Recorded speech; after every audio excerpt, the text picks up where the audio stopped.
And welcome to the Dr. Bob Show. How was your sleep last night? Did you wake up refreshed? Did you have a good night's sleep? Do you know what a good night's sleep is like? Do you know how much sleep it takes to have a good night's sleep? Do you know you have to prepare for a good night's sleep? What are some of the things that can keep you from having a good night's sleep? We'll be answering some of those questions.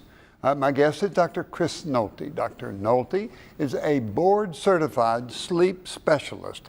He's a sleep specialist and fellowship trained, so he has advanced training in sleep problems. Hello, I'm Dr. Robert Overholt. I'll be your host for the next 30 minutes on the Dr. Bob Show. Later on, we'll be talking about aches and pains and what medicines are safe to take and what medicines are not safe to take for pain. There's no free lunch on medications. And then we'll talk about the pancreas. What happens when something goes wrong with the pancreas? What type of symptoms, what kind of health problems occur when somebody has inflammation of the pancreas? A lot of information for you. You'll want to stay tuned.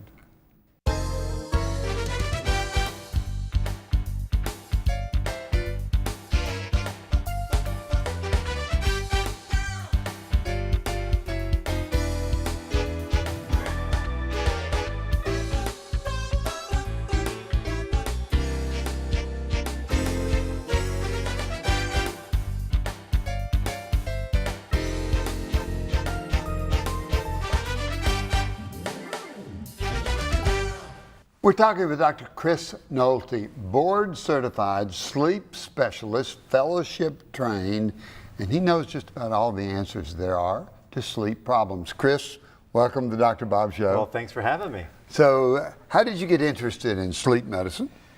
Well, as you know, I'm a neurologist by training, and I got a little sampling of sleep during my training down at the Mayo Clinic, and I just fell in love with it. It's great. You can fix people. And really, that's the first group of patients I ever had who called back to thank you for fixing them. It's great. You know, and that is a real thing in medicine. A person comes with a problem, and you try your hardest to fix that problem, and then somebody comes back and says, "You saved my life." That's exactly right, yeah. So let's talk about sleep. How much sleep do people need? Depends on age. We think children need more than adults, as a general rule. And young children need the most. And the good rule of thumb there is by about 10 years of age, they should be getting about 10 hours of sleep. We actually just last year changed the expectations for kids because the old expectations were even high school graduates were supposed to be getting 9.25 hours of sleep on average, and they weren't getting that. They were getting more like 8. So we kind of backed off a little bit on our expectations there. But for your average American adult, somewhere between 7 and 8 hours.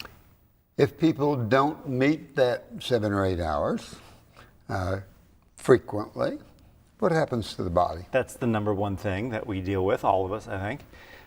Usually what we get is just a little bit less than we need. And that's been studied extensively. So we call that chronic partial sleep deprivation. So you need 7, but you get 6.5. And over time, you know, Monday is okay because you slept in on the weekend, and Tuesday's a little worse, and Wednesday's worse, and Thursday you start to limp into the weekend again. Produces huge, that little bit of sleep deprivation every day builds on itself to produce big deficits in measurable performance. What type of performance problems do you get? Yeah, so reaction time, problem solving. So reaction time, driving a car? Yep, that's right. Hitting a baseball? And so a lot of those safety sensitive professions that we deal with often, we're really trying to guard against this sleep deprivation problem. So what other health problems other than being tired? Increases in high blood pressure. Why does the blood pressure go high? We don't really know. So there are increases in stress hormones that happen when you're sleep deprived, and you can see elevations in adrenaline, and those things can affect blood pressure. Blood sugar can be affected. We know that in people who work night shift, for example, they did a large study on nurses who were working at night versus during the day, and they had high rates of cancer.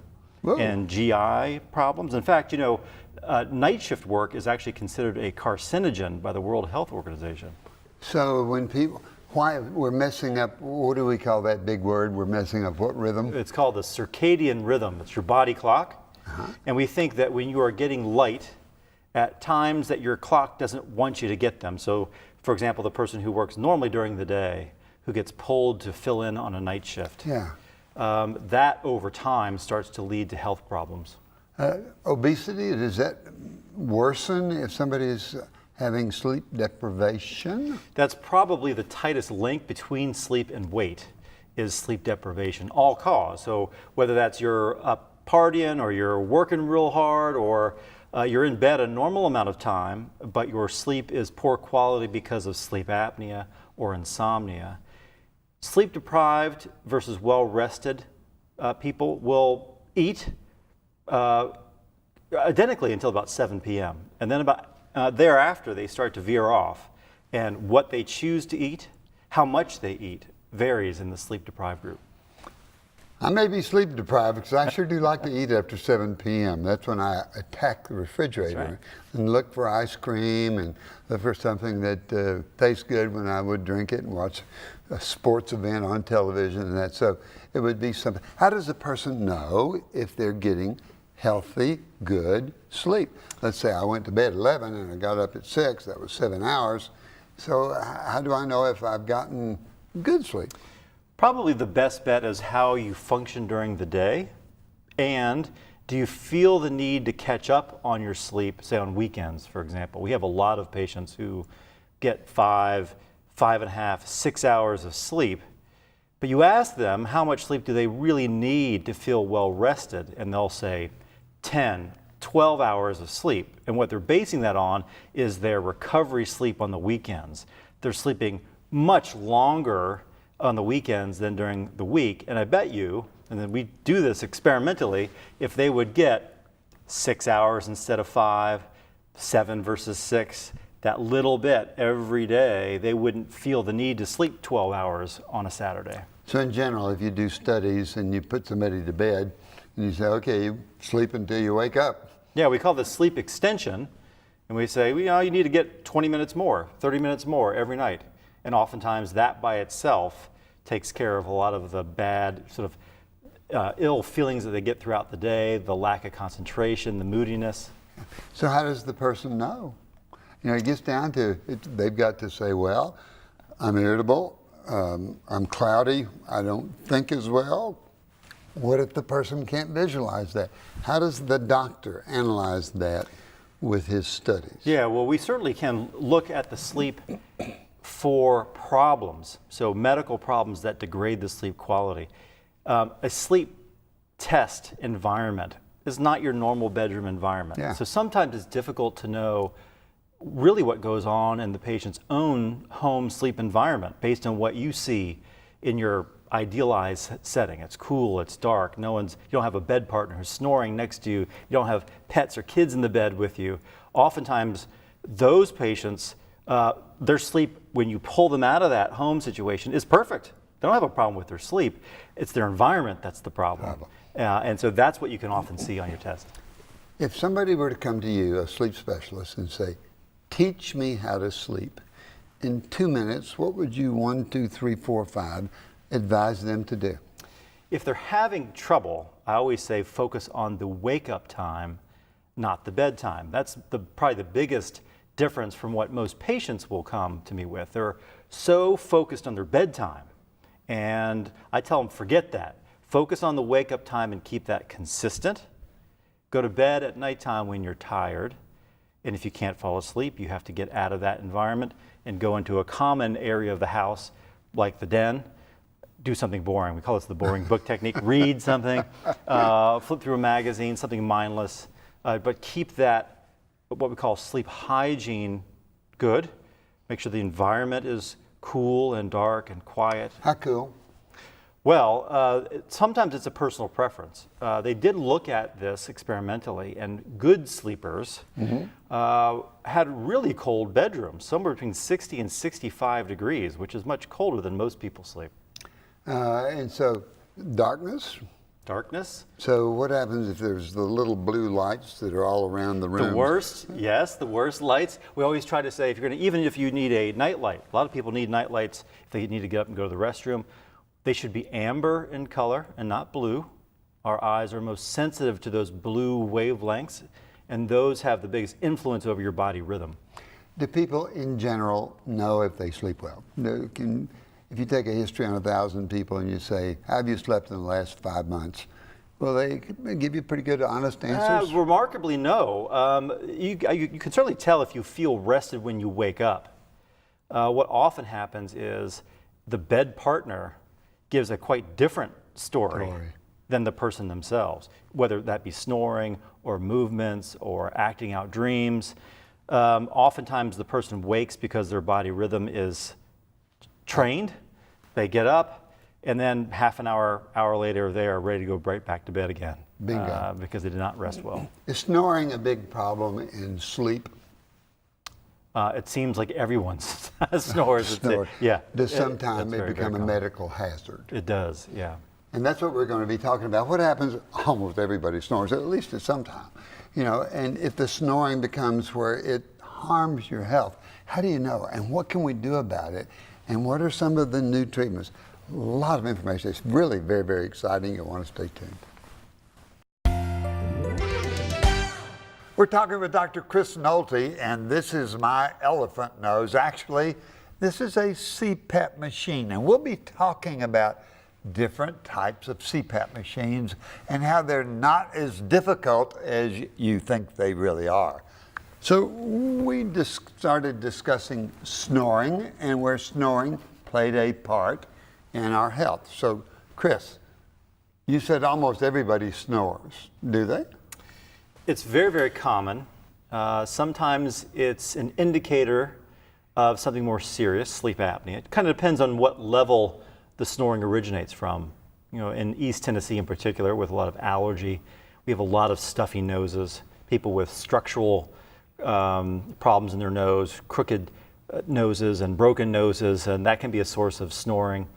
That is a different part of the airway than what these CPAP machines are designed to treat, the sleep apnea that we see, which is occurring behind the tongue, much lower down here. So sometimes it's a weight-driven thing. Sometimes it's a structural problem. People are just built very, very small back there, and they'll get a family history of snores if it's a structural problem generally. Are there decibels of snoring? Are there degrees where some people it's loud enough to wake up the neighbors? Correct, yes, that's right. And sometimes that's a good indicator of a problem, not always. We have some very sort of championship snorers who just snore. We don't think that is a problem health-wise. It's annoying maybe to other people in the household. And kids are sort of the opposite of that. Sometimes children, snoring is a very poor indicator of sleep apnea for them. So if you were to take 1,000 people that snored significantly, they were on the upper half of the bad, significant snorers, what would be the health of those people? Would they have more heart disease? Would they have more heart attacks? Would they have more problems with diabetes, with obesity, with the problems of sleep deprivation? Probably all of those. It depends. I mean, you're mixing in patients who might have some sleep apnea. We know that sleep apnea links to all of those conditions.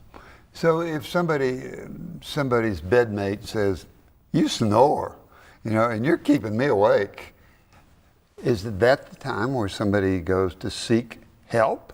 Usually it's the first stage, and then the second report that they'll give you is not only do you snore, but you might make a funny noise. You might snort or gasp or choke, or sometimes people wheeze, all kinds of different things. That then starts to put checks in the column for something a little bit more serious like sleep apnea. So when I'm talking with the patient, I ask them, when I look at the back of the throat, I try and determine whether or not I think the patient snores. And if they do, I ask them how bad they snore. And then usually somebody's in the room. I say, "Do you ever have sleep apnea?" And then I will mimic snoring and give a long pause. Is that what we look for? That's right. That's exactly right. And then the gasp is when you wake up with a jerk or with a wheeze? Or Exactly right. And sometimes it's just the jerk part that alerts the bed partner that there's something going on over there. The bed will shake and they'll look over and sort of. You all right? Exactly right. Yeah. So it's that pause, and sometimes bed partners are so tuned into this, they're on guard duty almost at night because those pauses can be quite long. They can last minutes sometimes, and you get long enough to get worried.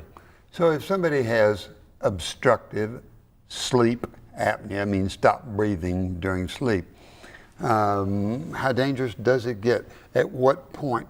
When you said it lasts longer than 60 seconds, that would scare me to death. That's right. If I knew I wasn't breathing for that period of time. What's the normal apnea period? About 10 seconds. So 10 seconds is, what happens to the body during that 10 seconds that creates danger? Well, thankfully, we're built with a sort of what's called the fight or flight system. Yeah. And that engages when the airflow into the body stops. You can tell something's not right, and the body responds to that with an adrenaline surge. That's the inward process that leads to that outward manifestation of that choke or gasp or jump or jerk and all that. And meanwhile, the adrenaline is raising the blood pressure, speeding up the heart, and causing some other health issues. Yeah, changes in oxygen level are one of the main things that we look for, and that links tightly to not only heart problems, blood sugar problems, but also things like gout, trips to the bathroom. We're seeing more and more referrals in for memory problems, headache. Wow. Yeah, Wow. so lots of different things are affected. So as we're getting older, we're seeing more and more people with memory problems, and you said gout could be a problem with that, and other health issues. So what I'm wanting to say is, pay attention if somebody is snoring. That it's not just simply snoring that you say, oh, granddaddy snores, or oh, Joe snores. You know, it's a real health problem that needs to be looked at. Yeah, we've seen a big change in the sleep community. Back when CPAP machines were first invented in 1980, 1981, a lot of patients came into a sleep clinic because of lifestyle impairment. I don't rest well, I'm tired during the day. I don't feel good. And we still get some of that. We get way more referrals now from primary care providers and cardiologists and lung specialists for things that they're treating.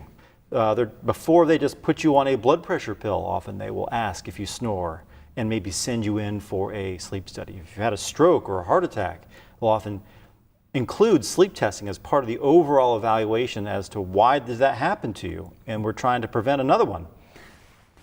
So let's name some illnesses that people can have that may well be secondary to sleep disturbance. You said high blood pressure, heart attacks, Heart attacks, heart rhythm problems. heart rhythm problems, being overweight.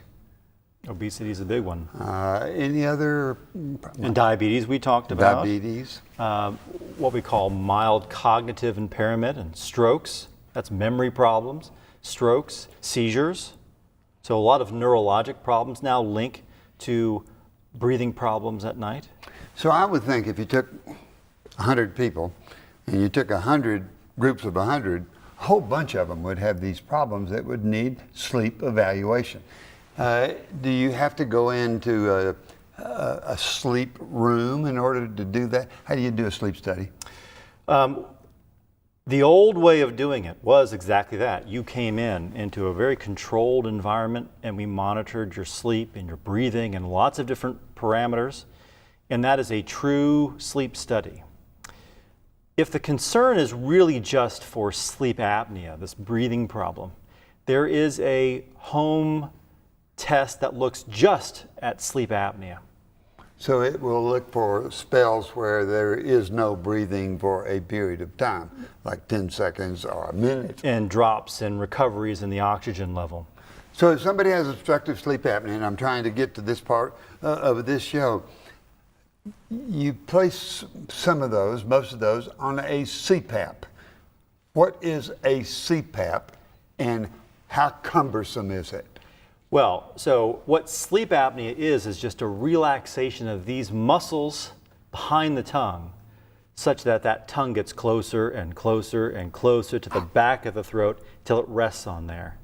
So what a CPAP machine does is very much like what that air machine at the gas station does that you use to fill up your tires. Blow your tires. It uses air pressure just to blow the tongue away from the back of the throat so that when you breathe in and out, everything flows smoothly, just like when you're awake. Are there certain pressures that it takes in order to blow the air through? Yes, and in the old days, we used to have to bring people in for those kinds of tests, a treatment test, how much air pressure is needed. The technology is such now that we don't always have to do that. These machines can adjust their own settings throughout the night, depending. So does the machine, and here is one of the machines that I brought in. This is simple. It's just a simple machine that blows air through here, and that blows it into the mask so that air will come through and you won't have snoring or obstructive sleep apnea. Is that basically right? That's exactly right. I would say to most patients coming in that the machine itself, and they come in all shapes and sizes now, they even make travel size ones that are quite small. That small? So you can put that in your suitcase. Pretty easy. Exactly right. Yeah. That part has gotten so much better that the machine itself really isn't the issue for most patients. It's the part they have to wear every night, the part they put on. And so a lot of patients will think in their mind's eye like, oh, this gigantic mask that's going to cover me, I'm claustrophobic and I just can't do it. It's going to smother me. And just as what you showed a moment ago, the mask can be quite small. The companies have spent a lot more time and effort coming up with different options for people who might be claustrophobic or don't like the idea of wearing something on their face. A lot of it depends on the personal characteristics of the sleeper, what position they like to sleep in and how much nasal congestion they have. So this apparently has some benefits to it that this rotates around. So the person can lean over this way and can lean over that way, and it doesn't really interfere with the air that's going through to the mask to keep the breathing proper. Are there advantages over this mobile head top?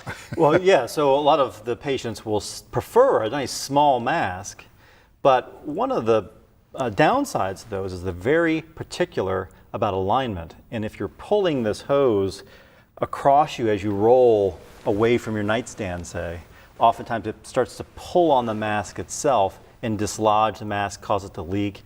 So the mask designers have come up with alternatives to that allow the restless sleeper to still get a good fit.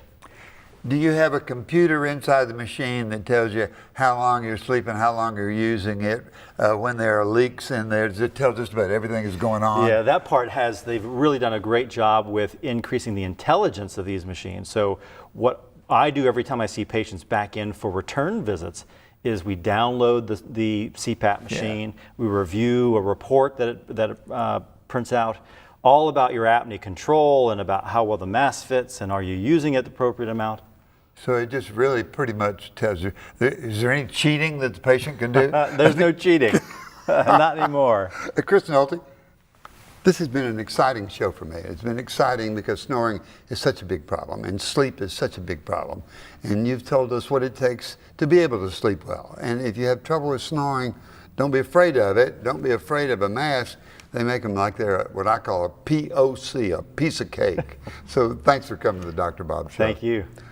Wonderful, wonderful information. If you have trouble sleeping, trouble snoring, trouble waking up with gas, then think about how that's harming your health and get something done for it.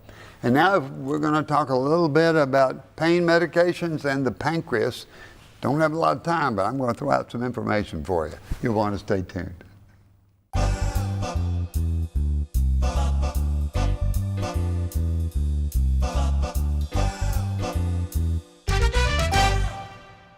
I want to thank Dr. Chris Nolte. Wonderful discussion on sleep problems and sleep devices to use against obstructive sleep apnea.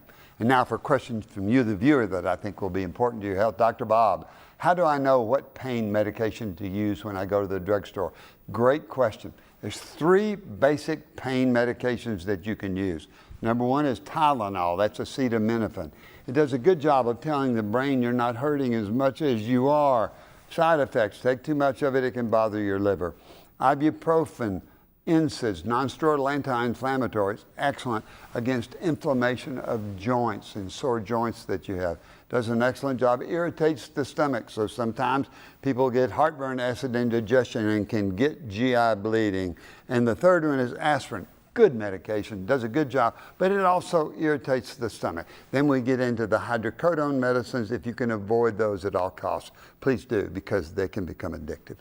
And now, second question, Dr. Bob, what is the pancreas and what does it do? The pancreas is an organ in the middle of the abdomen. It puts out insulin in the islets of Langerhans. That helps metabolize blood sugar. But it also has digestive enzymes that help digest fatty foods, protein foods, and carbohydrate foods. So the pancreas is an extremely important and vital organ. All the time that we have, remember, got to be exercising, most important thing that you can do. Eat properly, eat good food, eat less food. Get 7.5 hours sleep, see how rested you feel. And most of all, what is it we like in the Dr. Bob Show? Is that laughter in your life. Laugh a lot, giggle a lot, and you will stay healthy.